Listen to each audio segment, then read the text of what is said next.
দেখেন কি সুন্দর দৃশ্য। তার দিক নির্দেশনা দেওয়ার জন্য ওই যে নৌকা আছে, এই নৌকা দিয়া তার জেনে আপনার ধান ক্ষেত আছে, ওই ধান খেতে তারা নিয়ে যায়। আসসালামাইকুম ভিউয়ার্স, কেমন আছেন সবাই? পিছনে দেখতে পাচ্ছেন যে বাসমান হাঁসের খামার। এই হাঁসের খামার মূলত আমাদের এলাকার আশেপাশে আমি দেখি নাই, কিন্তু ওই যে সিলেট হবিগঞ্জ থেকে প্রত্যেক বছরই আপনার পানির শেষ সিজনে তারা আসে এই বাসমান হাঁসের খামার নিয়ে বিভিন্ন এলাকায় ঘুরে। তো বেশি স্থায়ী হয় না, আপনার 20 দিন 25 দিন 1 মাস থাকে, তারপর আবার অন্য সাইডে জায়গায়। এইবারই প্রথম আমাদের এলাকায় পানি হওয়ার ফলে যে টানপাত্র কিন্তু তারা আসে না, বেশিরভাগই এই বিলে। এইবারে দেখলাম টানপাত্র তারা নিয়ে আসে যে হাঁস, এই হাঁসের সম্বন্ধে একটু বিস্তারিত জানাবো। মূলত এই হাঁসগুলার একটা এক্সিট পয়েন্ট থাকে ঢোকার এবং বাহির হওয়ার। তো তারা কিছুক্ষণ পরেই হাঁসগুলার বাহির করব, বাহির করে আপনি কোথায় ছাড়বো দেখেন, এই যে আমাদের টানপাত্র। এনে সচরাচর আপনার বন্যা হওয়ার ফলেই পানিটা আসছে, অন্য অন্য সময় কিন্তু পানি খুবই কম দেখা যায়। তো তাদের যে নৌকাটা গত রাত্রে বৃষ্টি হয়েছিল, বৃষ্টি হওয়ার ফলে নৌকাটা ডুবে গেছে। তো এখানে নৌকাটা থেকে আপনার পানি বাইর করতেছে এবং রেডি করতেছে নৌকাটা, এবং তারা এইখান থেকে হাঁসগুলা বাইর করবো। বাইর করার পরেই আপনার এই পাত্রে যে বিভিন্ন যে ধান খেতে আছে ডুবে গেছে গা আপনার বন্যার পানিতে, এই ধানগুলা মূলত এই যে হাঁসগুলা এখন খাইব। এবং এই হাঁসগুলা যাওয়ার পরেও কিন্তু তাদের অনেক কাজ টাজ আছে। তো দেখতেছি যে এই যে পাহেনা পড়ছাও যা আছে ওই তারা পরিষ্কার করতেছে 3-4 জনে মিলা।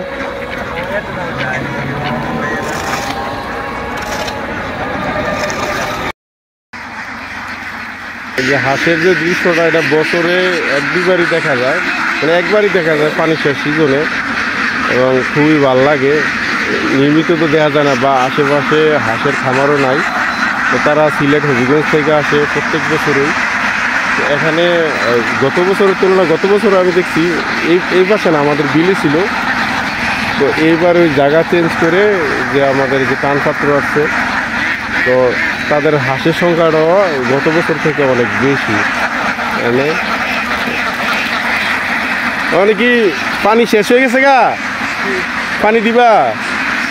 ও হাঁসগুলা আরও সকালে ছাড়ার কথা ছিল, তো সকালে বৃষ্টি ছিল বিদায় তারা হাঁসগুলা ছাড়তে লেট হইতেছে। এই যে দেখতেছেন যে হাঁসগুলা এখনই ছাড়বো। আমি মানে হাঁসগুলা বাইরের জন্য যে কি ধরনের আন্দোলন করতেছে আর চিল্লাইতেছে,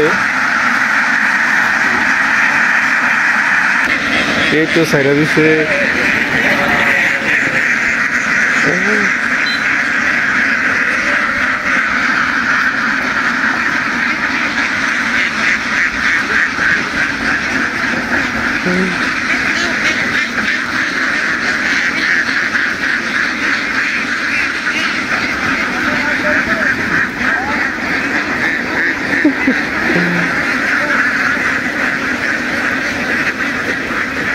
মানে সব রাস্তা ব্লক হয়ে গেছে অলরেডি। তো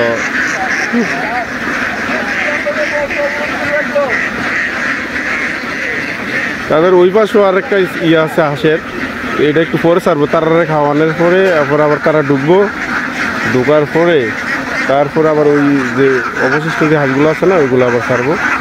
তো তারারে মূলত ওই যে দেখেন কি সুন্দর দৃশ্য। তারারে দিক নির্দেশনা দেওয়ার জন্য ওই যে নৌকা আছে, এই নৌকা দিয়া তারা জেনে আপনার ধান ক্ষেত আছে, ওই ধান খেতে তারা নিয়ে যাব।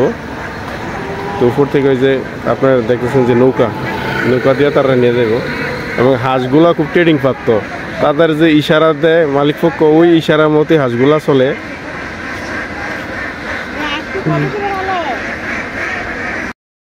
ঘন্টাখানেক তারা খাবার খাইছে ওই যে ধান খেতে, খাবার খাওয়ার পরে এখন তারা আবার এই আরামে চলে যাইতেছে তাদের বাসস্থানে। এই দেখেন এখানে সব জোর হইতেছে। আর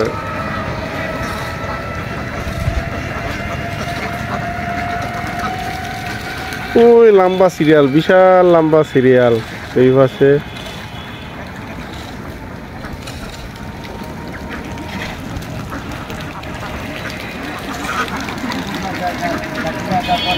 তো ভাই টোটাল কয়টা হাঁস নিয়ে আসছেন? 3000 3000 হাঁস। আর এটির দেখভাল করার জন্য কতজন আছেন? আমরা 6 জন আছি। 3000 6 জন আপনারা আছেন দেখভাল করার জন্য। তো ওই যে এটি তো খাইতেছে, এটি মনে আইতো না নাকি? না ধীরে ধীরে আইসা পড়বো? ধীরে ধীরে আইব। আসসালামু আলাইকুম ভাই। ওয়ালাইকুম সালাম ভাই, ভালো আছেন? জি আলহামদুলিল্লাহ ভালো। তো আপনার তো প্রত্যেক বছর এই পানির সিজন আইন আমাদের এলাকা, তো এবার মূলত আঁশের সংখ্যা একটু বেশি দেখতেছি মনে হয়। জি, কয়টা নিয়ে আসছেন এবার? আনছি 3000। 3000। তখন কি ডিম পাড়ার সময় হয়েছে নাকি? তা কম হয়েছে আর পানির জন্য পারতেছে না। ও এই কারণে এনে আনছেন, যাতে পানিতে একটু খাবার খাইলে ঘুরলে ডিম পাড়ার ইয়াটা হয়। এই ধান টান কিনে খাওয়াইতেছি। তো 3000 এবার ইসে পার ডে যদি ডিম পারে কিরকম ডিম দিতারে? আপনার 2000। 2000? জি, খানা পাইলে। খানা পাইলে 3000 হাঁসে 2000 ডিম দিব। তো কিরকম লাভবান মনে হইতেছে আপনার কাছে? লাভবান এই বছর লস আছে। এই বছর লস আছে, ওই যে কি বেশি পানি হওয়ার কারণে? পানি খাওয়ার কারণে। ও তো এন থেকে আবার কোথায় যাবেন? এর থেকে আপনার ওই শালগড়ের বিলটা। ওই যে আমাদের বসালগড়ের বিলে যাবেন, এন থেকে আবার যাবেন অন্য সাইডে। জি, তো আপনারা প্রত্যেকটা বছরে ঘোরাঘুরি থাকেন। জি, ঘোরাঘুরি। তো আলহামদুলিল্লাহ আমার সব মিলাইয়া লাভবান হই। আপনারা যে কজন আছেন? আছি আলহামদুলিল্লাহ মোটামুটি। যাক ইনশাআল্লাহ ভালো থাকেন। হ্যাঁ। আসসালামু আলাইকুম।